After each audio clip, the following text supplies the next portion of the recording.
बिस्मिल्लाहिर्रहमानिर्रहीम। अस्सलाम वालेकुम नादरीन, आप यूट्यूब चैनल देख रहे हैं। मैं इमरान खान हूँ। सबसे पहले साबिक़ वज़ीर-ए-आज़म इमरान खान साहब के हवाले से जो खबरें हैं वो आपके सामने मैं रख देता हूँ। फिर इंटरनेशनली बहुत बड़ी बड़ी डेवलपमेंट्स हैं आज, और उनमें अमेरिका के हवाले से और इसराइल के हवाले से ऐसी तफसीलात हैं जिनसे आपको आइडिया हो जाएगा कि सुपर पावर तो सिर्फ अल्लाह रब्बुल इज़्ज़त की ज़ात है, और यहाँ पे अमेरिका की वो दाल नहीं गली। ये बात करते हैं इसके ऊपर। देखें, हमें ये हकीकत माननी पड़ेगी, अमेरिका बहुत ताकतवर मुल्क है, बहुत बड़ा मुल्क है, उसके वसाइल बहुत ज़्यादा हैं, उसके हथियार बड़े शानदार हैं, उसकी फ़ौज बहुत तगड़ी है, दुनिया में उसका इत्तेहाद बड़ा ज़बरदस्त है, बहुत सारे ममालिक उसके साथ खड़े होते हैं। लेकिन कुछ फैक्ट्स इस वीलॉग में मैं आपके सामने रखूँगा जो अभी 24 घंटे के अंदर अंदर सामने आए। सबसे पहले तो आप आ जाएँ इमरान खान साहब के मामले में। उनका इस्लामाबाद हाई कोर्ट में केस लगा और उसमें एतजाज़ एहसन साहब आए। अब देखें ना, तोशा खाना का केस तो एक अपनी जगह पे है, लेकिन अलकादर ट्रस्ट एक ऐसा केस है जो पाकिस्तान की आईएसआई ने सबसे पहले बनाया था। ये मैं आपको पहले भी बता चुका हूँ कि आईएसआई ने इमरान खान के खिलाफ जो सबसे पहला मुकदमा खड़ा किया था कि जनाब इमरान खान को अब फंसाना है, उसको वजारत उज़्मा से हटाना है, इमरान खान को और इमरान खान की फैमिली को फिक्स करना है, तो पहला मुकदमा जो आईएसआई ने बनाया था वो बनाया था अलकादर वाला। और उस वक्त जो जर्नलिस्ट जिनके साथ ये डॉक्यूमेंट शेयर हुए थे मुख्तलिफ सोर्सेज से, उन्होंने जो सवालात उठाए थे मेरे समेत, उनका जवाब आईएसआई के पास नहीं था। तो ये केस हमें पहले दिन से आइडिया था कि रद्दी की टोकरी में जाएगा, और वही इसकी हालत है बेचारे केस की। अब सूरत हाल ये है कि 10वीं मरतबा ये केस लगा है इस्लामाबाद हाई कोर्ट में, और 10वीं मरतबा नैब मैदान छोड़ के भाग गया। देखें, जज भी अपने हैं, केस भी अपना है, सबसे पुराना केस है, लेकिन फिर भी इस केस के सामने खड़े नहीं हो पा रहे। पाकिस्तान के मीडिया के अंदर बहुत सारे टाउटों ने गले फाड़ फाड़ के कहा कि जनाब ये करप्शन हो गई, वो करप्शन हो गई। मेरे ख्याल में नैब के प्रोसिक्यूटर्स को हटाकर इन टाउटों को लाकर अदालत में खड़ा किया जाए और कहा जाए कि साबित करो इमरान खान के खिलाफ ये केस ठीक है। ये नहीं वकील आगे आगे लग के भाग रहे हैं, महंगे तरीन वकील हैं, प्रोसिक्यूटर्स हैं, वो केस लड़ ही नहीं पा रहे। वो कह रहे हैं जी हमसे नहीं लड़ा जा रहा। वो हर मरतबा कोई नया बहाना कर देते हैं, उन्हें जुर्माने हो जाते हैं, फिर जुर्माना हो गया। अब इमरान खान के खिलाफ जो है 190 मिलियन पाउंड का केस और ट्रायल कोर्ट का फैसला इस कदर कमज़ोर है कि सज़ा सुनाने के 14 माह बाद भी नैब जो अपने मुंतखब जजेज़ हैं, अपनी मर्ज़ी के जजेज़ हैं, उनके सामने भी अपने मुकदमे का दिफा नहीं कर पा रहा। एतजाज़ एहसन साहब नादरीन आए, इमरान खान साहब के पुराने दोस्त हैं, और बीमारी के बावजूद आए। उन्हें बीमारी है, उनका अपने जिस्म पे पूरा कंट्रोल नहीं रहता, उन्हें बोलने में भी दिक्कत रहती है। बहुत बुजुर्ग आदमी है, 80 साल के करीब उनकी उम्र है। तो एतजाज़ एहसन साहब आए। अब ऐसे शानदार आदमी, अदलिया के ऊपर इनका बड़ा एहसान भी है, इन्होंने अदलिया बहाली की तहरीक भी चलाई थी। तो एतजाज़ एहसन साहब आए इमरान खान साहब के लिए, और उन्होंने अदालत के अंदर कोशिश की, लेकिन जजेज़ उठकर चले गए। जजेज़ ने बाकायदा कोई तारीख दी नहीं, तारीख के लिए कोशिश कर रहे थे, तारीख मांग रहे थे, एतजाज़ एहसन भी उन्होंने दी नहीं। फिर एतजाज़ एहसन साहब चले गए और जाकर वहाँ बैठ गए सेक्रेटरी के ऑफिस में, और वहाँ उन्होंने दे दिया धरना। उन्होंने कहा जब तक चीफ जस्टिस से नहीं मिलवाएंगे मैं यहाँ से नहीं जाऊँगा। अब चीफ जस्टिस को भी पता है, एजेंसियों को भी पता है कि एतजाज़ एहसन ने कहा है कि मैं नहीं जाऊँगा, तो फिर ये नहीं जाएंगे। फिर एतजाज़ एहसन साहब ने बाहर आके अनाउंस किया कि इमरान खान के केसेस के लिए तारीख मिल गई है, जिसका ऐलान इस्लामाबाद हाई कोर्ट करेगी। इमरान खान मेरा दोस्त है, उसने मुझे बहुत कहा कि मेरी पार्टी में आ जाओ, लेकिन जब मुझे ये सब पता चला तो मुझे बहुत दुख हुआ। तब मैंने उनकी बहनों से खुद रब्ता किया, एतजाज़ एहसन ने कहा, और मैं खुद यहाँ पे आया हूँ। यानी जब वो बात कर रहे थे ना एतजाज़ एहसन साहब, तब भी उनको दवाई खानी पड़ी है, और डॉक्टरों ने उन्हें कहा था कि 6 दिन तक आपने रेस्ट करना है, लेकिन इसके बावजूद वो इमरान खान के लिए अदालत में आए।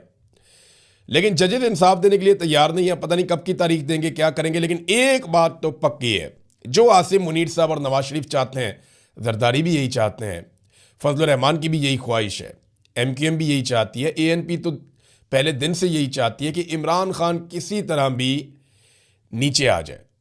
यानी जिस मुकाम पे वो खड़ा हुआ है कि मैं डील नहीं कर रहा, मैं डट गया हूँ यहाँ पे, मैं आसिम मुनीर के सामने हार नहीं मानूंगा, मुझे डरा हुआ देखना इनकी हसरत रह जाएगी, मैं मर जाऊँगा, मैं झुकूंगा नहीं, मैं अपनी कौम को झुकने नहीं दूंगा। तो ये जो बातें इमरान खान ने की हुई हैं, वो चाहते हैं इमरान खान इनसे नीचे उतरे। इमरान खान साहब नीचे उतरने के लिए तैयार नहीं है।